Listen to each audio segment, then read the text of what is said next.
Selamat datang ke podcast Orang Miskin. Ini aku ingat nak buat podcast lepas aku dapat mic baru, tapi aku rasa aku nak buat je lah satu. Aku nak buat je lah satu podcast sebelum aku dapat mic baru aku yang akan sampai mungkin dalam sebulan kot. So anyway, ni aku nak buat pasal 5 filem Jepun yang aku suka. Instead of buat satu-satu, aku akan buat secara ringkas dan kita tengok terus 5, 1, 2, 3, 4, 5 terus. So anyway, nombor satu ialah Welcome Back Mr. McDonald. So, Welcome Back Mr. McDonald cerita dia pasal seorang suri rumah yang menang peraduan menulis drama radio. So, ini first time dia menang peraduan tu. So, seluruh cerita ni jadi pada satu malam uh, bila drama radio tu nak dipersembahkan dan nak dirakam dan disiarkan pada kali pertama. Dan semuanya berkisar tentang producer drama radio tu dan semua kru yang terlibat, termasuklah si perempuan penulis tu, dia suri rumah, lepas tu husband dia yang ada kat situ, pelakon dua orang, manager dia orang dan juga orang lain yang cuba nak buat. So cerita ni macam black comedy. Dia start dengan okay, semua orang okay, terima kasih apa benda semua, and dia orang start nak buat benda tu. So dia pelakon perempuan dah untuk radio drama tu ialah seorang pelakon yang dah lama, macam dia bintang dia makin malap. So dia tak popular sangat dah. So dia terpaksa buat drama radio sebab tak ada kerja. So tapi dia punya agent tu seorang yang agak douchebag, perempuan juga. So dia agak bitch. Dia cuba nak dapat lebih-lebih lah untuk klien dia, untuk pelakon tu. So apa yang dia buat ialah dia mula-mula tak silapnya dia cakap, oh, nama watak yang dia kena lakon kita mungkin Kyoko ke Keiko ke apalah, nama biasa Jepun lah. Lepas tu dia cakap, oh dia tak nak sebab nama tu terlalu tradisional, dia tak modern. So producer cuba nak pujuk tapi dia nak juga nama karakter yang lain. So producer tanyalah, nak nama apa? Oh, dia nak nama Mary Jane. So, lepas dia nak Mary Jane, so skrip terpaksa ditukar. Bila skrip ditukar, yang si pelakon lelaki pula cakap, oi, kalau dia ni nak ada apa nama Mak Saleh, dia pun nama Mak Saleh juga. Lepas tu producer tanyalah, so nama apa kau nak? Dia tak tahu, so dia pergi pandang-pandang, dia nampak ada satu, dia orang tengah makan masa tu. Dia orang makan McDonald's tau. So dia nampak bungkusan McDonald's, lepas tu dia cakap dia nak nama Donald McDonald. So dia terpaksa tukar. So bila tukar karakter tu dua kepada nama lain, setting pun tukar. Setting tukar daripada Jepun pergi ke Chicago. So bila Chicago ada seorang mamat yang buat sound, dia masukkan ada machine gun sebab Chicago dia cakap mafia, ada gangster. So kena ada machine gun. Lepas tu macam-macam lah. Lepas tu dia kena tukar sebab bila dah macam tu, sepatutnya cerita asal lelaki tu hilang dekat laut sebab dia nelayan. So sekarang ni dia tak boleh hilang kat laut sebab Chicago tak dekat dengan laut. So terpaksa rewrite on the spot sebab dah nak on the air lah. Dia orang nak siar kan, dia nak broadcast terus lah. So kena tukar. So tukar benda tu, tukar benda ni. Lepas tu tak ada pula dah sound effect untuk ni, tahu sound effect tu. Lepas tu dia tukar jadi pilot. Oh, jadi pilot kononnya okey lah, tapi dalam cerita tu sepatutnya kapal terbang terhempas. Masalahnya sponsor dia orang pula lah. Sponsor dia orang ialah satu airline. So tak boleh, tak suka. Dia orang tak boleh buat kapal terbang terhempas. So terpaksa rewrite balik macam-macam benda lah. So satu-satu jadi. Uh, and aku suka gila cerita ni. Bagi aku is one of the best. Mungkin aku punya favourite Japanese movie of all time. Sebab dia pergi kepada, dia macam-macam benda lah. Dia tunjukkan balik seni untuk buat sound effect dalam radio secara tradisional. Dia tunjuk pula yang si producer ni yang daripada awal mungkin dia dah bosan lah dengan kerja dia. Semua benda ni tak penting. Tapi dia makin lama dengan berusaha bersungguh-sungguh untuk buat juga drama tu menjadi. Dia nak kata. Lepas tu aku suka tengok problem solving yang kelakar. Dia macam tak boleh jadi airline pilot. So dia terpaksa jadi pilot yang jadi angkasawan. So cerita pasal angkasawan. Lepas tu banjir tak boleh. So dia kena buat apa nama empangan pecah lah pula. Lepas tu nak cari pula sound effect untuk empangan, tak ada.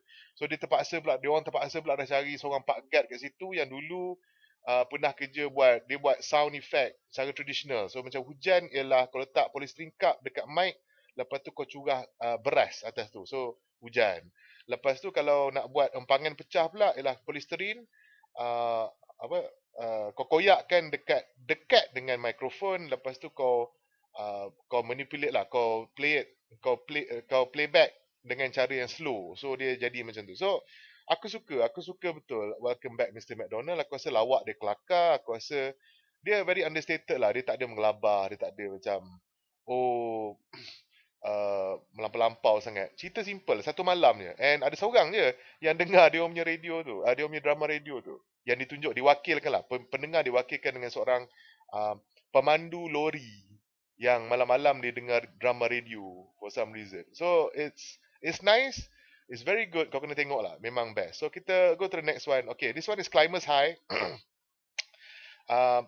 Climbers High, kalau ikut aku punya first editor, which was Lee Siu Lian, dia cakap ini ialah filem, dan aku setujulah dengan dia. Ini ialah filem yang menunjukkan news desk, newsroom yang paling accurate, paling tepat lah dia punya depiction of the newsroom dalam mana-mana filem. Sebab kau adalah orang tua yang tak sedar diri, yang tak tahu bahawa dunia dah berlalu, orang tak perlu buat macam dulu dah. Lepas tu bagaimana editor yang pemalas semua tak nak apa-apa benda jadi. So Climbers High sebenarnya subjek dia serius. Subjek dia pasal kapal terbang terhempas. It is the worst airline disaster in Japanese history, Flight 123. So benda ni berdasarkan event yang betul, tapi dia fokus kepada coverage event tu dekat satu surat khabar dekat tempat tu. Macam kau dapat tengok lah, macam editor-editor yang pangkat-pangkat besar ni semua cakap macam, wah aku harap kapal terbang tu tak terhempas sini. Janganlah terhempas kat sini sebab diorang tak nak buat kerja. Okay. Lepas tu ada orang gila, bukan orang gila lah. All these characters yang kau akan jumpa dalam newsroom, kau akan jumpa dalam Climbers High. And yeah, aku suka. So sebab ranking lah, sebab aku kerja surat khabar dulu kan. Sekarang pun for now lah. So anyway, the next one is Visitor Q. This is the first Takashi Miike movie dalam list ni. Ada dua, spoiler. But Takashi Miike memang best gila babi. Visitor Q sebenarnya dia ialah filem pasal kekeluargaan, okay? Tapi dia memang fucked up gila. Filem ni start dengan satu title card, dia cakap, when was the last time you had sex with your daughter? Bilakah kali terakhir kau berjimat atau beromen dengan anak perempuan kau? Lepas tu dia tunjuk lah macam ada 4 orang dalam keluarga ni.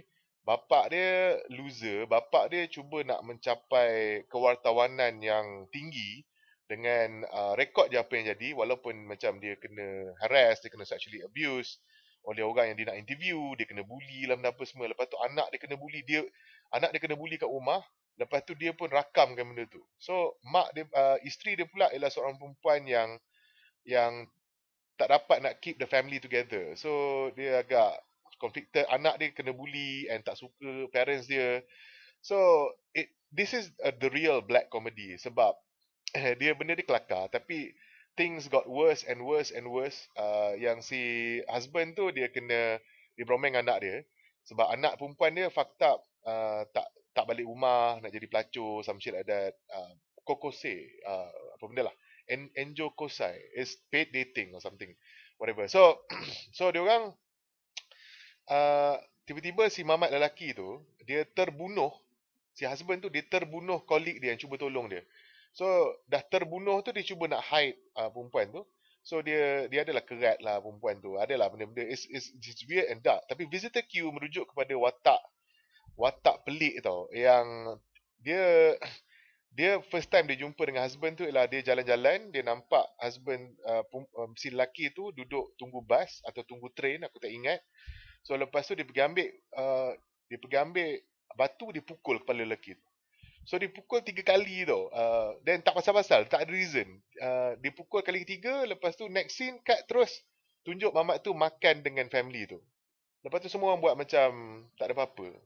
So it's weird. Tapi Visitor Q apa yang dia buat ialah dia menyebabkan family tu bergabung, bersama balik, bersatu balik. So walaupun dia buat benda pelik-pelik, dia pergi ramas tetek perempuan, the wife of the guy, and a few things lah.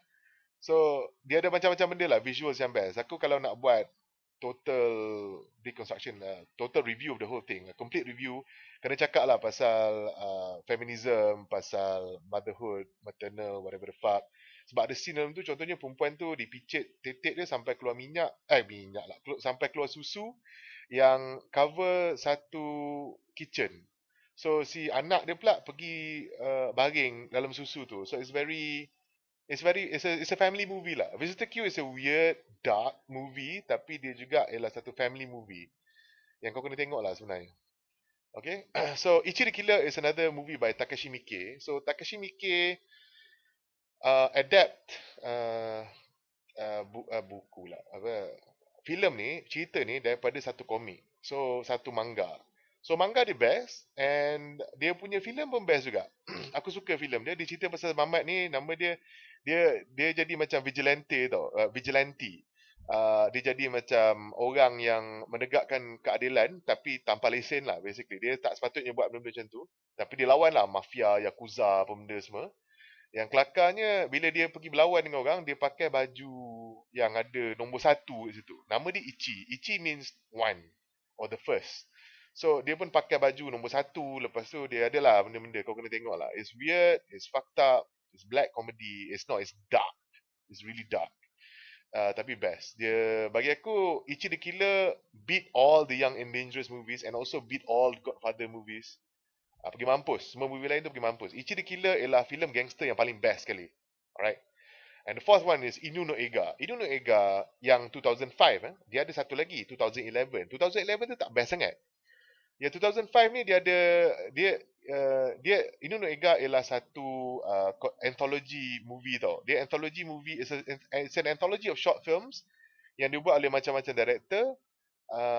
Pasal anjing. Semua subjek dia orang adalah pasal anjing. So, yang paling famous daripada 2005, Inu no Eiga, ialah Marimo.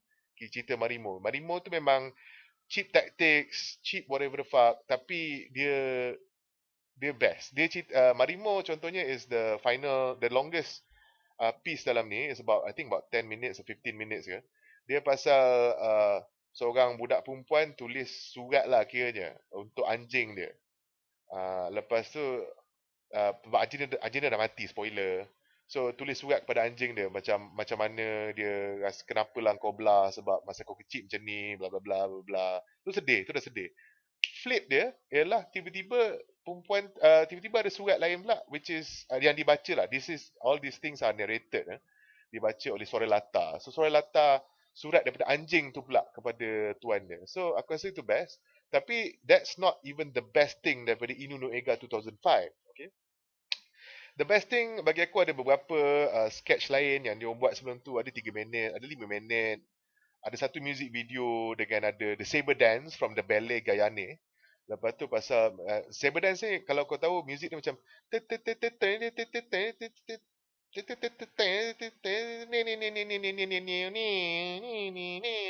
so basically aku tak kerti lah nak buat sangat kan. Sorry lah aku I'm not musically inclined sangat. So aku tak ada bakat music sangat. So tapi dia cerita pasal semua pemilik-pemilik anjing yang bangga dengan anjing dia orang. So ada satu pula pasal mamat saintis ni, dia cakap oh dia ada apa? Dia ada satu dia dah mencipta benda yang gadget yang boleh menterjemah bahasa anjing. Orang tanya, lepas tu ada interview, kenapa kau invent benda ni? Sebab dia cakap, sepanjang hidup dia, anjing asyik menyalak ke dia. So, dia tak tahu apa anjing nak beritahu dia. Apakah wisdom yang nak disampaikan oleh anjing kepada dia. So, bila dia turn on, first time dekat situ, semasa interview tu, tiba-tiba semua anjing tu cakap, kau botak, kau nak botak, kau nak botak. So, basically, lepas tu kita flashback balik ke semua anjing yang pernah menyalak ke dia. Semua anjing tu sepanjang hidup dia sebenarnya dia cakap ke dia, kau akan botak, kau akan botak, kau nak botak, hey botak, apa benda semua. So benda bodoh lah. Ada juga satu tu pasal satu mamat yang buat iklan anjing, iklan makanan anjing tu. So dia buat iklan makanan anjing, tapi oleh sebab kepada sesiapa yang bekerja dekat advertising akan faham lah. Yang klien akan minta tukar tu, tukar ni. GM minta macam ni. VP of marketing minta macam ni. R&D department minta macam ni. So, jadi macam mengarut-ngarut. Dia punya headline tu daripada awalnya headline yang biasa. Tiba-tiba jadi macam sial. So, that's one thing yang best pasal Inunu Ega. And aku first time tengok Inunu Ega in 2006 tak silapnya. Bila dia ditayangkan dekat TGV, oh no, GSC One Utama. Masa tu yang datang kebanyakannya ialah pembuat-pembuat filmmakers yang hebat-hebat lah. Filmmakers hebat-hebat, all these movie critics. Sebab ini filem untuk festival, bukan filem untuk whatever. Lepas tu bila tengok, lepas Marimo, semua orang menangis tau sebenarnya. Tapi semua orang tak nak bangun. Aku seorang je yang bangun. Daripada seat aku. Aku rasa James Lee ada. Tapi bila ada dan dia menangis masa tengok penonton tu. Tapi bila aku tanya dia balik, dia cakap tak ingat. So mungkin James Lee dah menangis lah tengok cerita ni. Mungkin tak. Aku tak tahu. Whatever. Kalau aku tanya dia, dia akan cakap tak lah. Tapi aku ingat ramai gila orang menangis lah. Terserah aku Ho Yu Hang menangis. Tapi ya semua dia orang macho kan. So dia orang tak nangis lah tengok. Aku tengok Marimo kadang-kadang kalau aku nak menangis, aku tengok Marimo lah. Memang menangis gila. Memang best. It's a best short film. Yang kau boleh jumpa kat YouTube. Tapi the whole movie Inunu Ega tak ada. Aku tak jumpa. Aku tak tahu kat mana nak cari. In fact, aku pernah belikan DVD filem ni untuk arwah Yasmin Ahmad. Aku pass kat dia. And aku beli satu untuk dia aku sendiri. Tapi lepas tu yang kopi aku hilang and Yasmin pun ya, dia dah tak ada. So aku tak boleh nak pinjam balik atau nak burn balik benda tu. Sebab aku suka gila cerita ni. Inu no Ega. Aku rasa dia ialah compilation short film yang paling aku suka. Sebab kelakar. So anyway, kebanyakan filem ni aku tak jumpa dah dekat mana-mana. Tapi mungkin kalau kau pergi kat mana-mana kedai DVD, kau boleh beli. And aku rasa best lah. So, okay. Jumpa lagi di masa akan datang. Selamat tinggal.